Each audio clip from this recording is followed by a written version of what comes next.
I'm meeting a special guest today. We've got Mike 0 Victor Uniform Echo Chris coming from radiostuff.com. So Chris is the chap that builds the end-fed half-wave antennas that you've seen on this channel a few times. He's gifted me a few of them to try out. So we're meeting up today, just do a bit of camping, do a bit of radio. We'll get time to talk to Chris about his antenna building, his interest in the hobby, and play with some toys.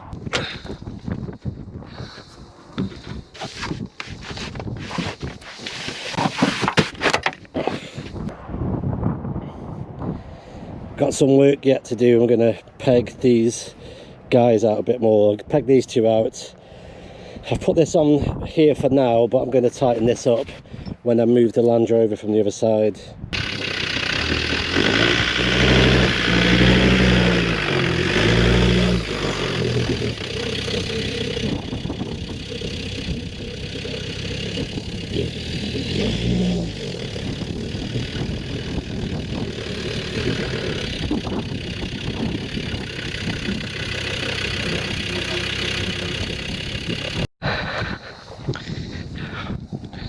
Right,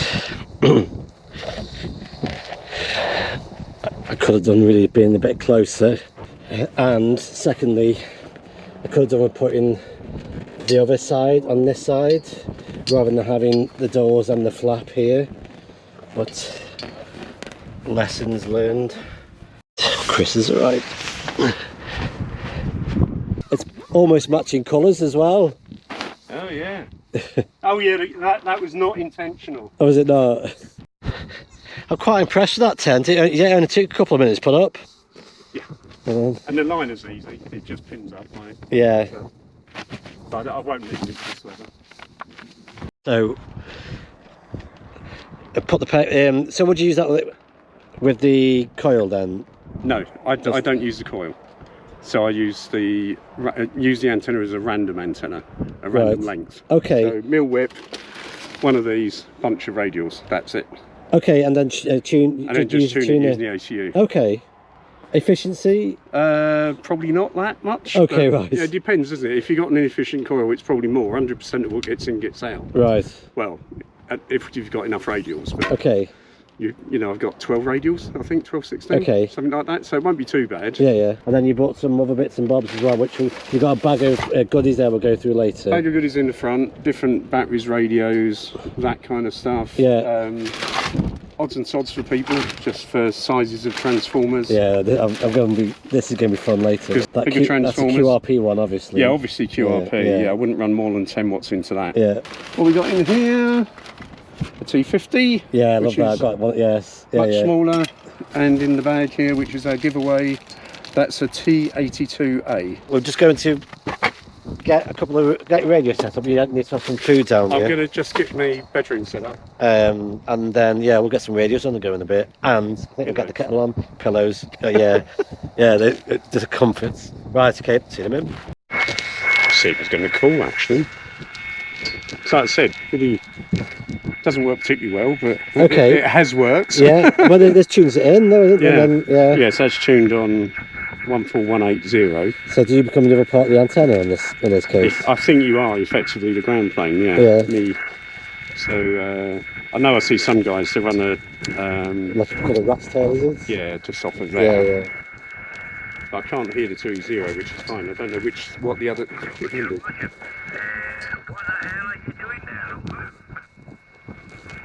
There's a 5 and 7, so it does pick up. Like I said, I've only made contacts on 10 and 15 with us so far. Right, okay. Does that help? I'll just tune that now. Give that a quick tune. It's difficult to see with this hand. Set 17 metres. Yeah.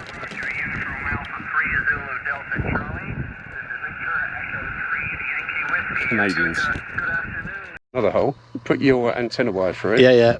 And then what you do is you pop it on the top of the fiberglass pole in that's line with where it's going. Yeah. When you raise it, the wire's got somewhere to go. Nice. Rather than using tape. Yeah. But does it only favour the SOTA wire? I need to put this on Thingiverse, just make it bigger. Oh, okay. You just print it at 150 times. Okay, yeah, because you design them on card and then print them on your own printer then? Printer, yeah. So I did that because I originally was trying to use the hole at the top. Yeah. Oh, yeah. It didn't work for me. Yeah. So I just bunged loads of tape round out. No, that's what I mean. But then what do you do with the ends? Have you got it in the middle? Because you see what I mean? Yeah. If I get this up with that in the middle, I can then walk. This is an end-fed antenna, but you're doing it into a inverted V. Yeah. Okay. With an inverted V, you ideally want it at about 120 degrees. Not 9. Right, okay. So having this in a inverted V configuration, from a, do you know when you do like a computer, looking at the lobes and all that kind of stuff, what's the difference between, because I go up and then down at an angle, is there... I think the only thing I'd say about yours is there's two things I've noticed. Firstly, your ends are very low, very low to the ground. Right. And that actually changes the impedance at the end of the antenna. Okay. The lower you go, the lower it drops, which means it's difficult to get a match. Right. Which is what I think the problem is on 10 metres. Because 10 metres, I always have a problem with 10 metres. Yeah, but you're smack on the bottom. The other thing is when you go up and down on yourself, you're radiating against yourself as well. Right, okay. If it's that way, most of the radiation's going out. You do obviously get it. Yeah. And if you model it, an inverted V is more symmetric. Okay, so on right. 40 metres, this will be a dome. Yeah. On 20 metres, we'll have 4 nodes. Yeah. And it will get a bit wobbly after that. You get lots of nodes. Yeah. But like I said, that's how I normally deploy it, is literally like that. Yeah. And then just walk out the other end to a suitable post. Yeah. And then we walk that end out. I'm probably going to keep it relatively close like that to the 10, because I bought 10 metres of cable. Okay, yeah. Brilliant. My name here is the Uniform Juliet Uniform Honolulu Alpha. And the location here is 300 kilometers. I don't even know where I am. Near a place called Alton Towers. Oh, yeah. So when I normally set these up, I tune it to the low end of 40 metres, which is 07. So we go the middle of 40 metres and we'll do a span each side of 40 metres. So that's pretty much how I set mine. I tune the end-fed halfways to the lower end, as near to 7 meg as I can. Because that helps with the 10 meters. Yeah, the higher the frequency you are, it shifts slightly lower. Yeah, so the battery's run out on that. It goes blank. That's okay, but we can see I've got it.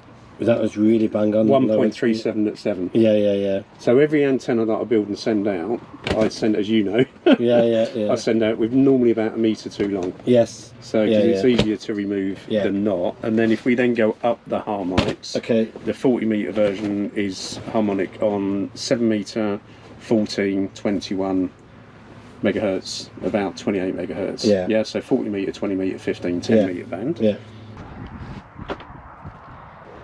Okay, this will be interesting.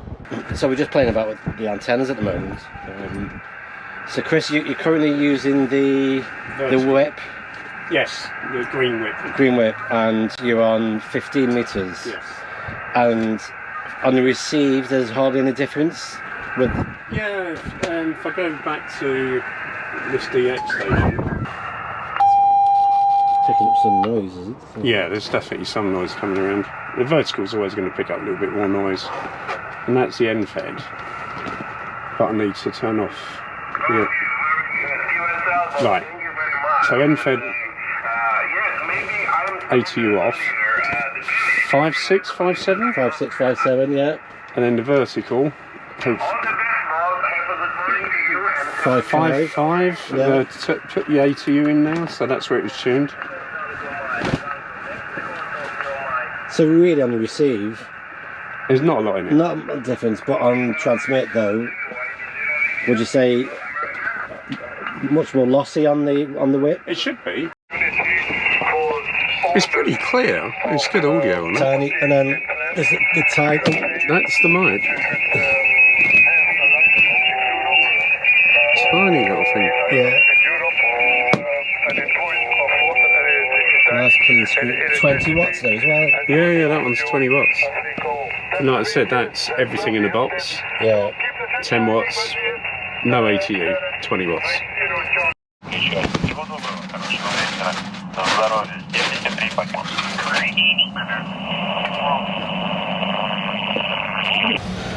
Most people buy those. That's your yeah, I've got some of them. I tend to wrap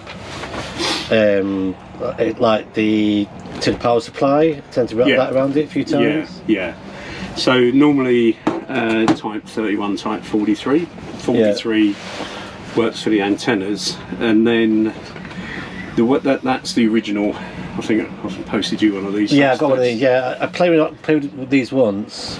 One of the original ones that I made this for myself at home. So that was out in the garden for 4 years, something like that. Okay, right. And worked fine, but I took it apart and saw there's a little bit of corrosion. But that's 2 cores and pretty good. I mean, it's very good on 80, 40 meters, pretty good on 20, and as you go higher up the bands, you have efficiency differences with the cores. Okay. So what tends to happen is once you get up to 15, you're losing maybe 20%.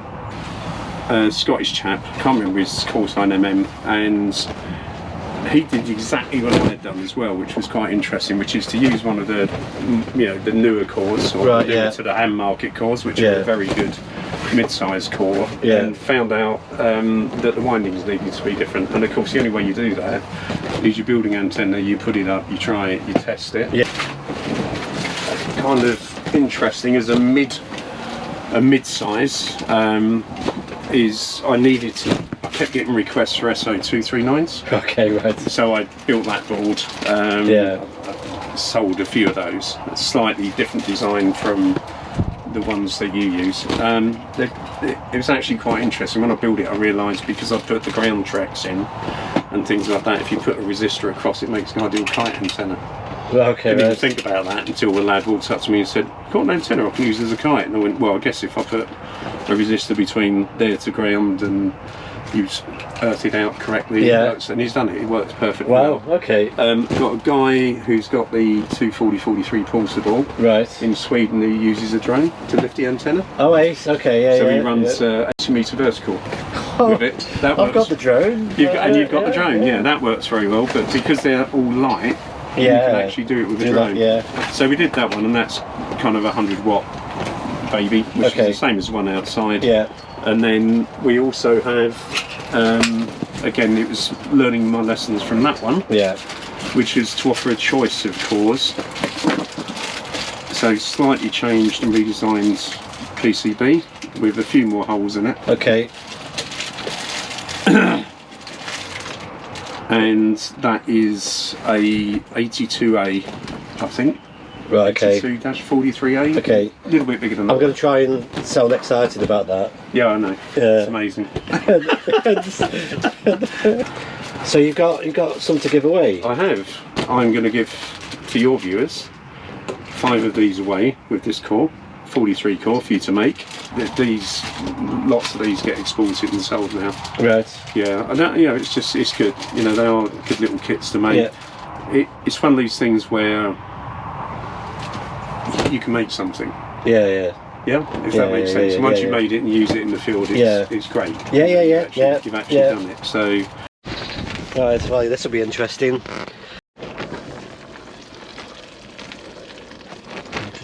I need to check this chicken.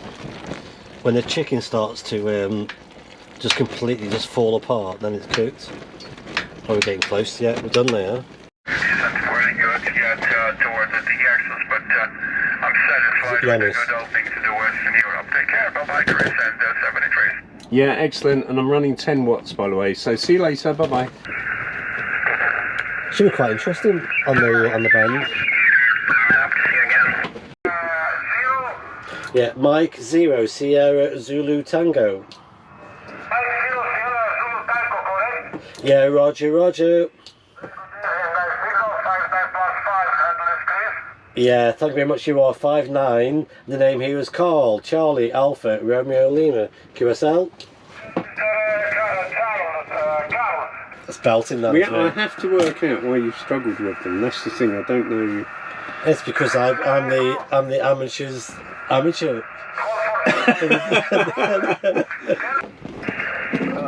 0 Sierra Lima Tango, I think. You're 5 and 9. Nope. Yeah, Mike 0 Sierra Zulu Tango, Zulu Tango.